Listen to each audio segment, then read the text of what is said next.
welcome to Angie's Loc Live. So today we're doing a Zoom talk on sister locks, or just locks in general in the workplace. So we're all going to kind of talk about our experiences. Me and Iyisha have not yet rocked our locks in the workplace because of lockdown, but we'll come on to that in a minute and how we started our locks. Do you ladies want to introduce yourselves? So if we start with Jean. Okay. I am Jean G. That's the name of my channel on YouTube. I also have an Instagram channel, and that's Jean_G59. I have a Facebook group. It starts out Curly G. It's Sister Locks, Natural Hair, and Healthy Living. I am a teacher. I'm an educator. And right now I am going through the dilemma of whether or not I will go back to my classroom when the students show up for school. Okay, yeah, we're in some difficult times at the moment with this coronavirus pandemic and the whole lockdown. And yeah, I mean, here in the UK, we're completely locked down.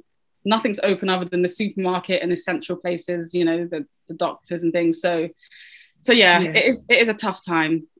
So as much as we're kind of talking about locks in the workplace, some of us may never have to go back to the workplace. So yeah, It's interesting. But yes, thank you for introducing yourself. Iyisha, do you want to go next? Yeah, hi, I'm Iyisha. My Instagram page is Locs_journey. So that's ROXLOX_journey.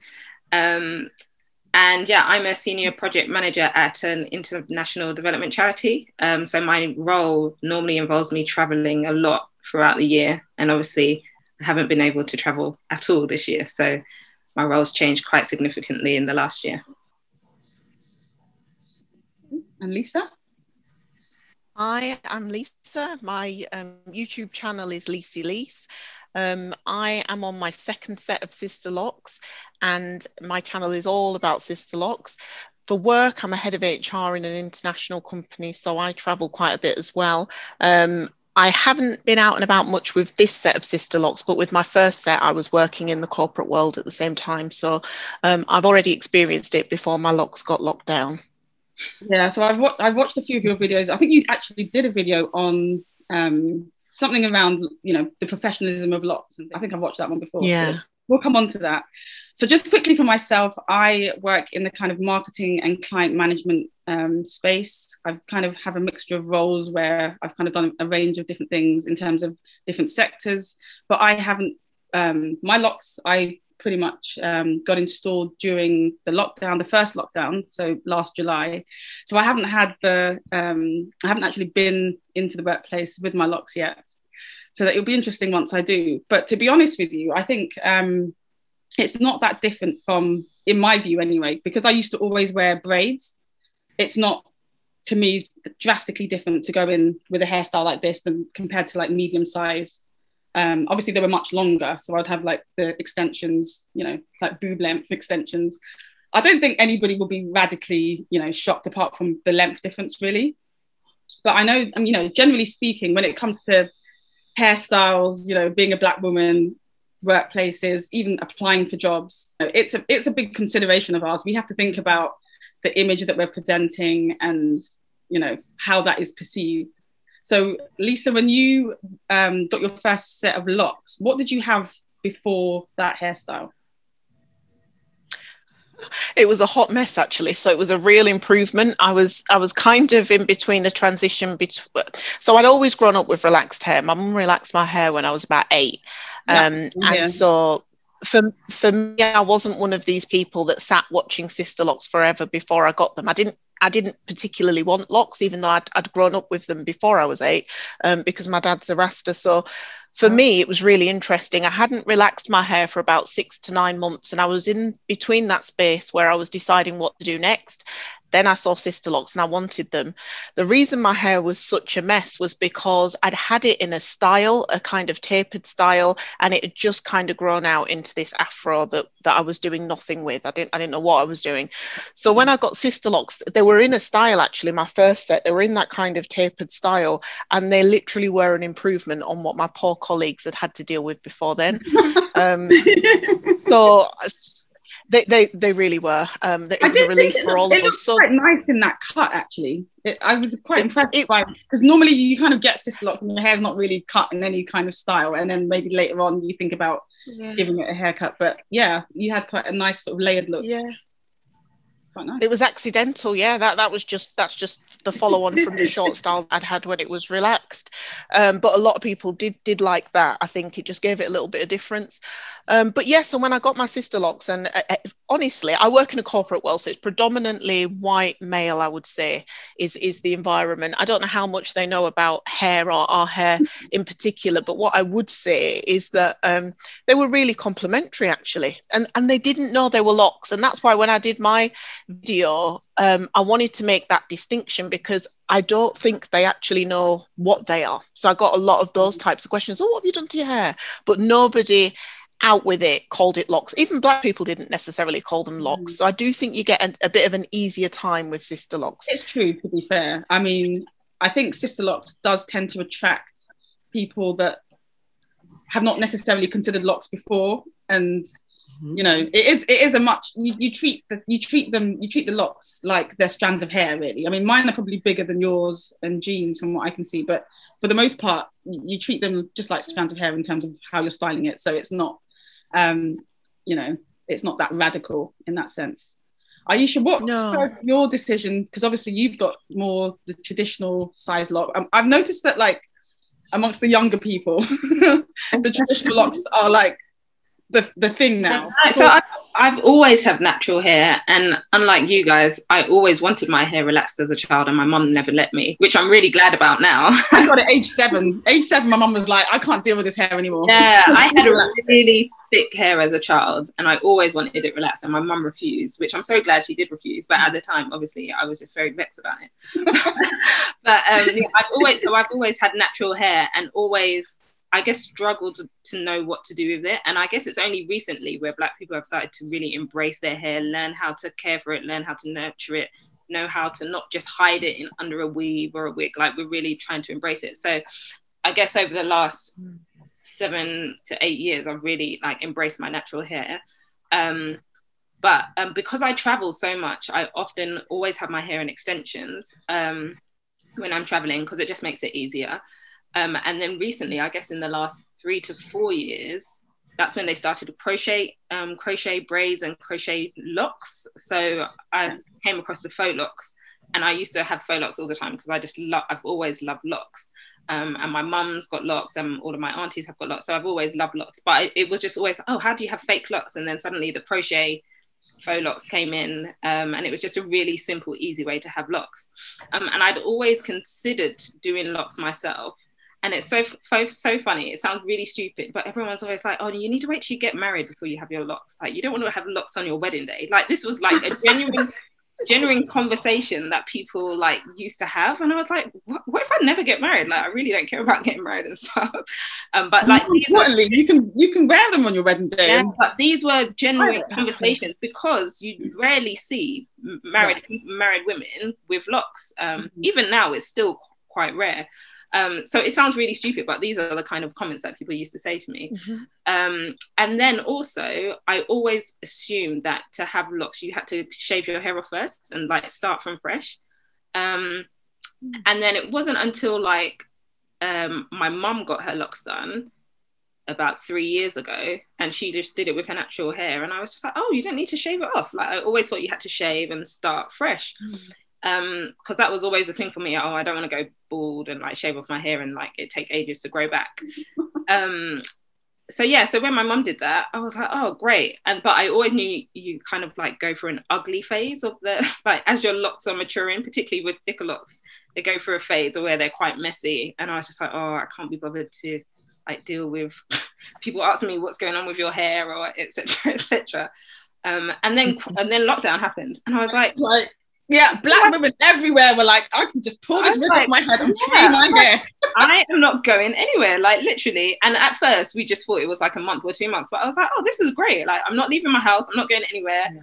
I'm sitting at a computer on Zoom, and I can have my camera if I want, off if I want. Yeah. So I was like, this sounds like a great time. So literally one morning, I just went on YouTube and I found some YouTube channels. I was like, oh, I'm just going to do this myself. And I did. Like, I've never had anyone else touch my hair other than me. Even before before doing locks, I always did my own extensions. I always did my own crochet. So I don't really like people in my hair.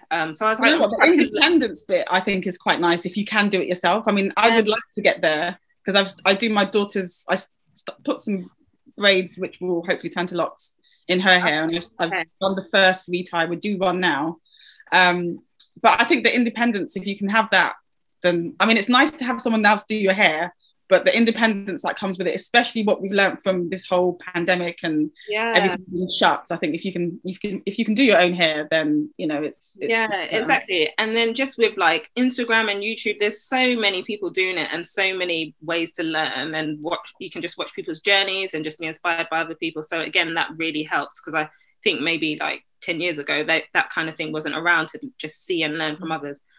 So I started that in March and just enjoying the journey now. But I think it says a lot that lockdown happened, and you and I were in the same headspace in terms of just thinking, okay, this is a good time. Like, even for me, Sister Locs, when you first start, you do have a bit of an awkward stage just with the shrinkage, and if you're like me and it's not the length that you really want it to be, it's like, this is a good time to just have my shrunken hair while I'm working from home. So what do you ladies think about just the fact that there's so much of our hair that we're not really ready to share in a way, and we kind of want to have that space to be ourselves? We know where it comes from, because obviously we live in a world where straight hair is seen as the desired hair, but what are your thoughts on the fact that when you do too many different hairstyles and go to work, for example, you get a lot of reactions. If you change your hairstyle, go from braids to sort of natural to something else, it's the whole office is kind of walking past you, asking you what you've done.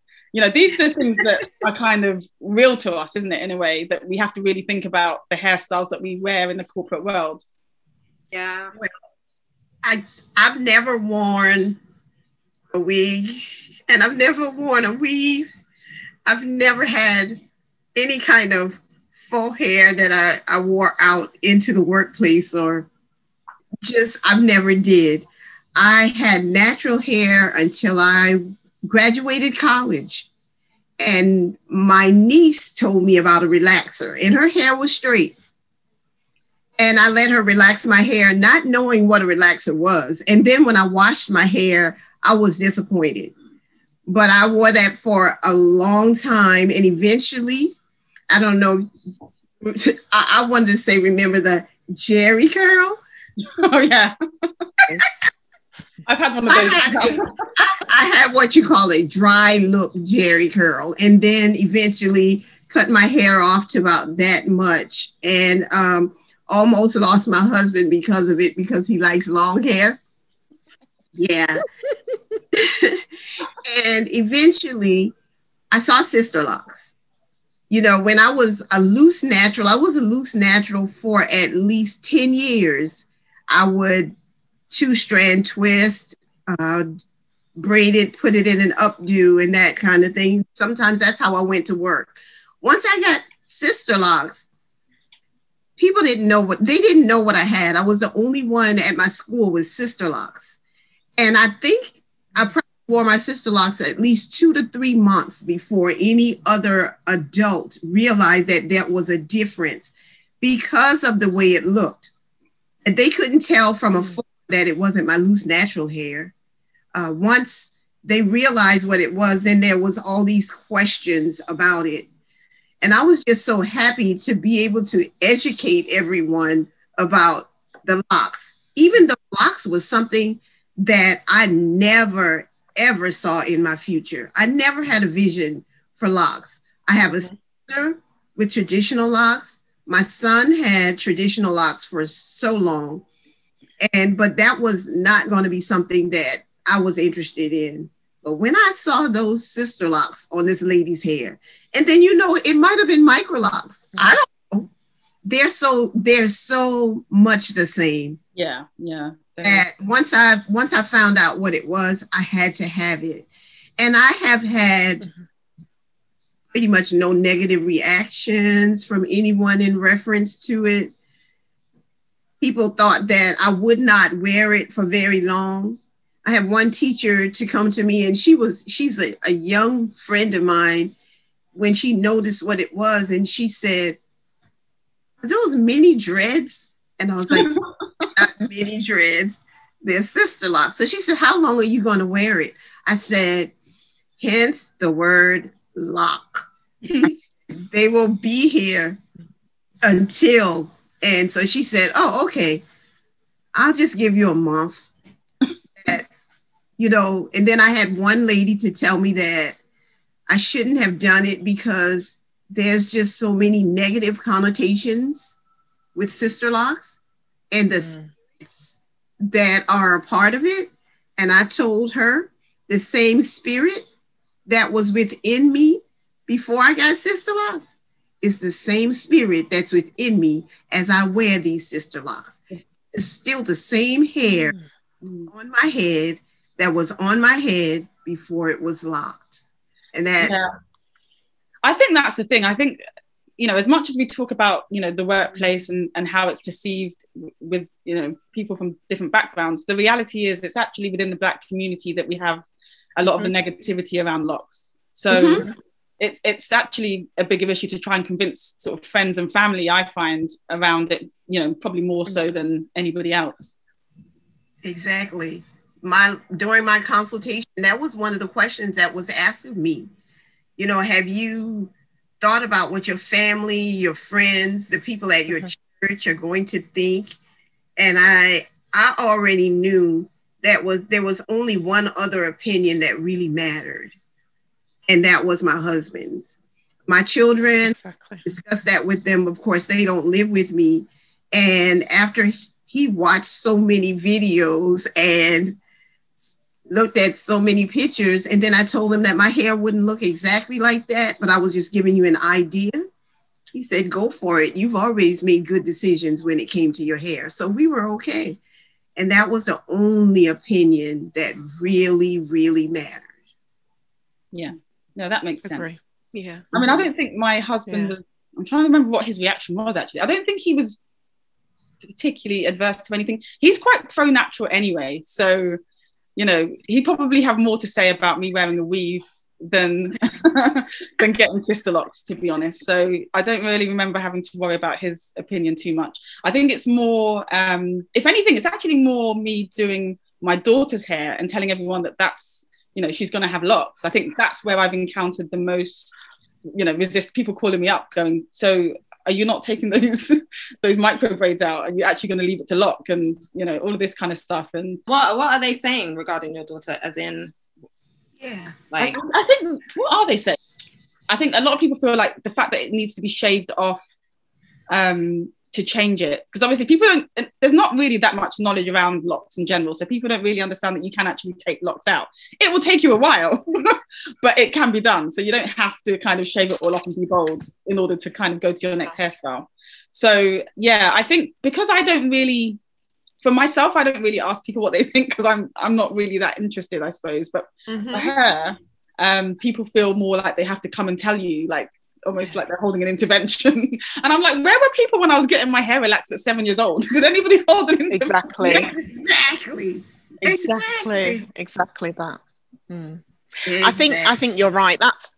That's my experience, is that in the workplace, and maybe if I worked in a place where it was predominantly Black people, they might have more to say. But I think in the environments that I work in, like I said, they really don't know what's going on with my hair. The most I ever hear from them, because I typically have it plait back or back, the most I ever hear from them is, "Oh, we like it when you have your hair down." That's it. I don't think they have a clue what's going on.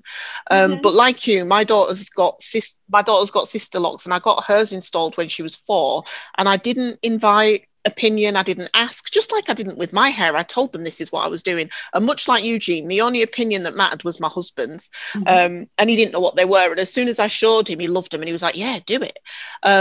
funnily enough, when I then got them for my daughter, my husband was a little bit reticent.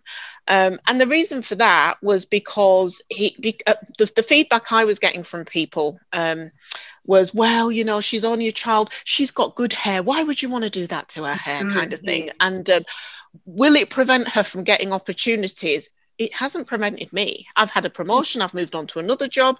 I think that we have a lot of these kind of ideas in our own minds that are unhelpful. I think I don't know where it comes from, and I'm sure people do have negative experiences, but I do feel it's more in our own community that there are the hurdles, if that makes sense.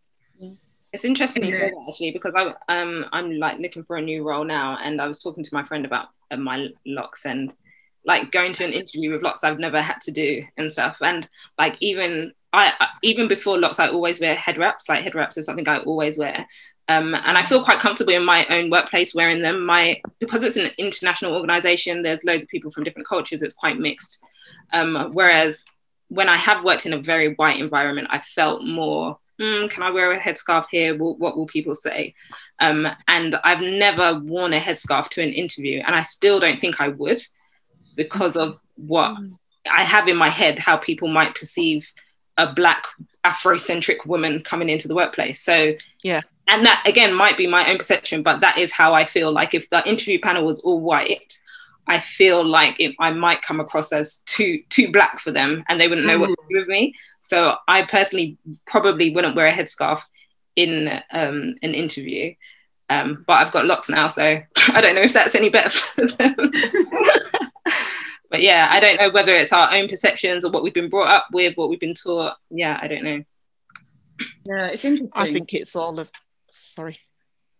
I was just going to say, I think it's all of that. And being in HR, and so sitting on the other side of it, I think that's probably what makes me more confident, because I know that, yes, people do have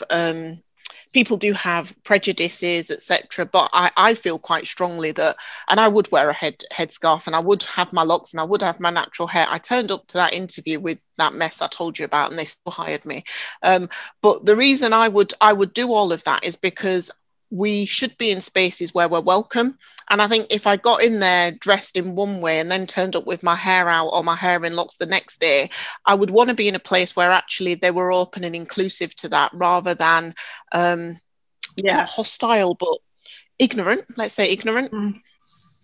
Yeah, that makes sense. It's a bit like, I suppose, if you were dating a guy and you started off with, you know, I don't know, straight hair, and then suddenly the next week you suddenly had a different hairstyle. You'd want to kind of be sure that he was, you know, open to the different hairstyles and not kind of, you know, into one style. So the real you.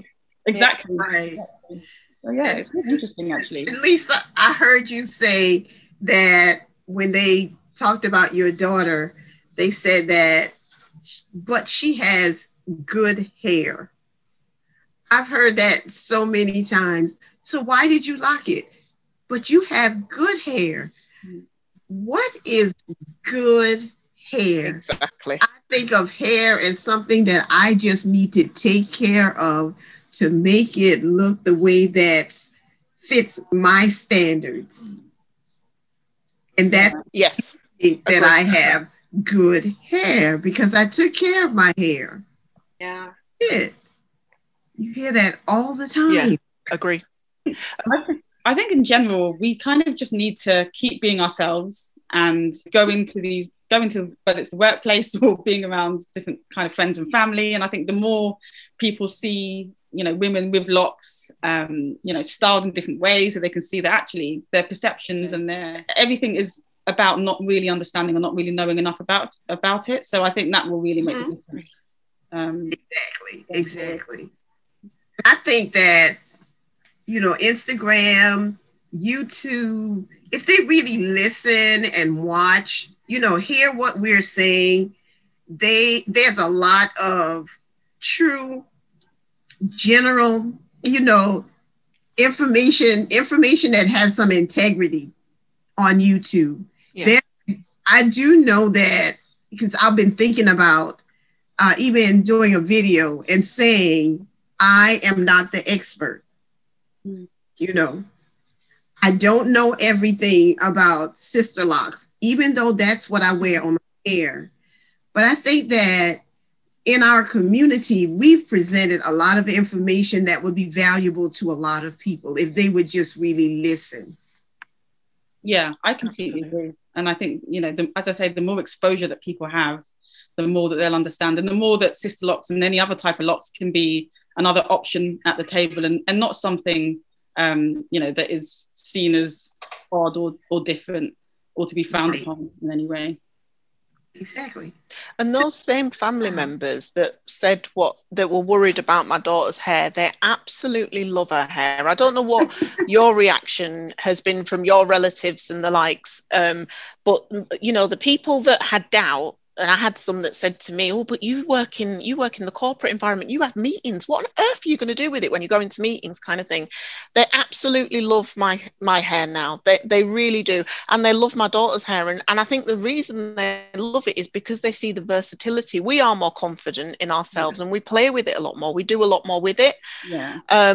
So I do think that we're showcasing it, and I do think it's an education piece. And I am curious, Iyisha. Yeah, I am curious about, because you said your family members have traditional locks. Yeah, I'm curious about how they've been now in terms of that. Those that said, you know, you have to get married first and things like that. Yeah, so fun. So it didn't necessarily come from family members, definitely friends. Okay. I have one like close friend who still like sees my locks. She's like, "Oh, I really want to do it, but I can't do it till after I get married." And it's so crazy and bizarre, but it's just not what you see, I guess. And there's still that idea that locks aren't beautiful enough for, like, just like people wearing weaves and wigs, like you have to have your hair straight or slicked back or something. Yeah, it's ridiculous. But yeah, my family love it. They still, my parents don't necessarily believe that I'll keep it for long because I love to change my hair so much. But I think, again, it's a perception that you can't do loads with locks. It's like once you have it, then it's this one style, and people don't realize the versatility of it and all the different styles that you can do. And it is that lack of education or lack of seeing even what's possible. Yeah. And I think there's also, I mean, it's tiring, but a part for us is that when we do get asked questions, is not to be like, "Oh, just go away, you didn't like it in the first place," but use it as an opportunity to educate. And even the same with white people in the workplace when they're asking questions about our hair, which can be really like, "Oh, just go away," or really tiring. But sometimes it's an opportunity to take on and educate, as tiring as it is, but like it's our opportunity to do that because they wouldn't know otherwise, because they're not going to be on YouTube searching. Exactly. And actually, I just remembered something. I don't know why I didn't think about this earlier, but I was on a conference call a couple of weeks ago, and every time we talk about putting so when we have certain clients, they always have their videos on. So if it's just an internal meeting, we leave our videos off because there's no point and it's just not worth the effort. But we have a couple of clients where there's one particular client where they always have their cameras on. So I was sort of saying, "Oh yeah, cameras are going to be on for next week's meeting because, you know, such and such client is joining." And my manager, pretty much every time somebody talks about cameras being on, she mentions her hair.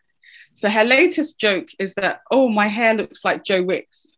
Now, Joe Wicks is, for Jean's benefit, is, what is he? He's like a fitness coach or whatever. Yeah. And he's basically just got shoulder length brown hair that's just wavy. Now, my manager is obviously, she's white, she's French, so she's European. And she doesn't mean anything by it, but she's trying to, I guess her comment is her taking the mick out of herself and sort of say, "Oh, my hair looks like Joe Wicks." And then she says, "Not everybody's lucky enough to have straight hair." Now, it was one of those comments where I was a bit like, and I thought, do I just go into this whole thing about who wants straight hair anyway? And, you know, I didn't really, sometimes when these comments come, you're just not in the mood to sort of start letting go into things. But yeah, I remember it was one of those comments where somebody else jumped in. So another colleague jumped in and said, you know, curly hair is nice too. It doesn't have to be all straight hair. But these are the kinds of things that I guess as a Black woman in the workplace that you kind of encounter. You kind of encounter these kind of subtle comments on a regular basis. Now, I'm a person, I'm confident enough in my hair, and I'm not going to go back to putting sodium hydroxide on my scalp, or, you know, putting lots of heat on my hair to make it straight all the time. But it's just one of those things, these little microaggressions that you encounter. And, you know, I don't think she's coming from a horrible place. She's not said that because I'm on the call and she thinks my hair's horrible. It's not come from a place of malice. She's actually quite a nice lady to work for. But it just kind of shows how deeply ingrained this idea that your hair has to be, you know, your hair has to be straight, and straight hair is what we all should be going for. So I don't know if any of you have encountered anything similar in the workplace. No, I'm on my own. I have. I've had colleagues refer to, no, I've had colleagues, not less so about locks, but I think I was showing a picture of my son once when he had his afro. My team, it was a HR team I was in, and they were all white, and there was a picture of him with his afro, and she said, oh, he's got crazy hair, you know, and she didn't think anything of it because his hair was alive and reaching for the stars rather than lank and, you know, straight and bored. She thought that it looked crazy, and I took the time to just subtly correct her and say to her, actually, his hair's vibrant and alive, you know, we can wear it down if we want to, but we like it as it is. So I've got to say, I do probably, again, because of the profession, I do take those opportunities just to give people an alternative view, because I don't know for the life of me why we ever thought it was good to have our hair so bone straight that it was without volume, without life, without character. That's literally how I see it now. And I don't mean to be critical to people that do choose to wear their hair straight, because obviously I did. But I just don't know why we were so conditioned to think that that was the only way. And I get a little bit frustrated with it now. Less from people that don't have hair like ours, more from people that do have hair like ours. And I'm kind of like, there is so many options with our hair. Yeah.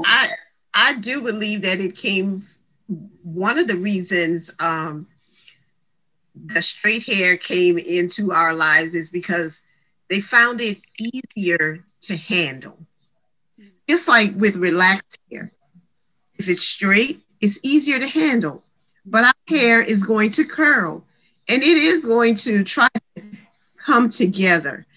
I know that when my niece relaxed her hair, it was my mom that did it. It was because she wanted something easier to handle. Then it just became so popular. And I did it, but I had no problem handling my natural hair. But I did it not knowing what I was doing. I didn't know that it was permanent. And they find something easier to handle, because if you have conversations with loose naturals, a lot of the times they talk about how hard it is to detangle. On wash day, it takes forever, and they have a hard time doing that. And so then they find something different. They braid it and put in a weave. Don't have to deal with it. You relax it, make it straight. You don't have to deal with the detangling.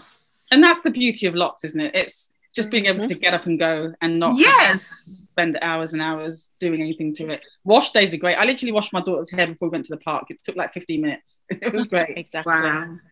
So yeah. True freedom. Yeah. And my daughter swims when it's normal outside. She swims, gymnastics. She does all of those active things, and we are just ever ready.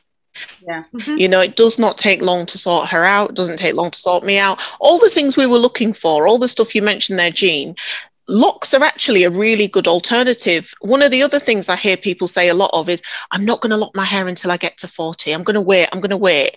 And I think that's fine, that prerogative. But I'm always really curious about what is it you're waiting for? Because at the moment, you're still not necessarily enjoying your hair. Yeah. What are you waiting for? I wish I'd done it earlier, to be honest. I wish I'd done it like 15. I wish I'd had it from young, as young as our daughters have got it. So yeah. I think it's definitely the way forward, and hopefully we'll see more women rocking locks going forward.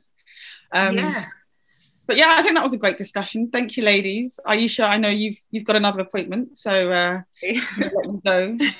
But thank you all. I think it was an interesting discussion, and we'll no doubt have some more conversations about Sister Locs in the future. Yeah, great. Thank you for inviting me. Thank you so much. Thank you. Speak to you all soon. Thank you, ladies. Thank you all. All right. Take care. Take care. All right. Bye-bye. Bye-bye.